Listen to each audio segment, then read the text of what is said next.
Welcome, sir. I'm here today to bring attention to a specific issue I witnessed at the last meeting of this council.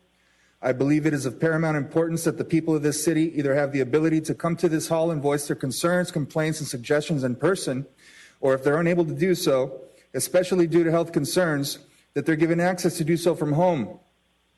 While other communities enjoy online access to their local democratic process, I'm here today to point out this incident in hopes that you will open your eyes to the fact that the time has come for Anaheim to finally act against what will otherwise appear as passive-aggressive suppression of dissenting voices and on behalf of free speech. The specific issue I witnessed at the last meeting can be seen at the 1 hour, 51-minute mark, where a gentleman came to this microphone and barely a word of what he said was audible to anyone but this council.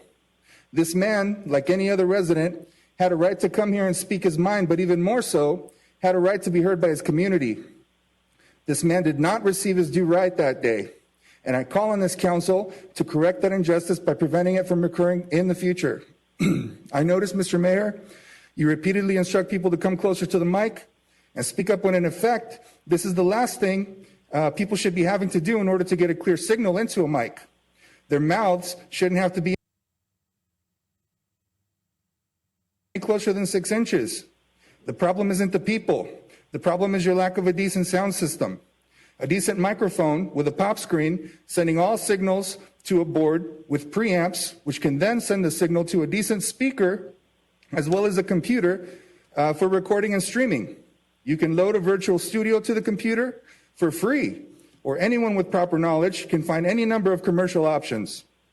A maximizer, compressor, basically you can solve all of these sound and lack of streaming issues for as little as $200 of hardware and free software, should you will it so.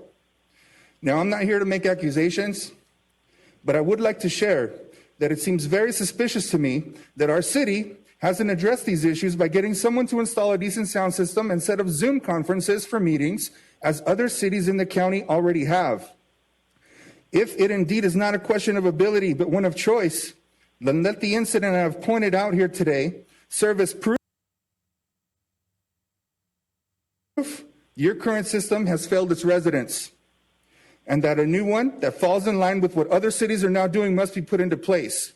So as we contemplate these whys, let's remember something. Democracy is supposed to be a fundamental ethical principle of mutual respect for diversity with foundations including social equality, minority rights, and integrity, not corporate-controlled, passive-aggressive, or community-silencing power grabs.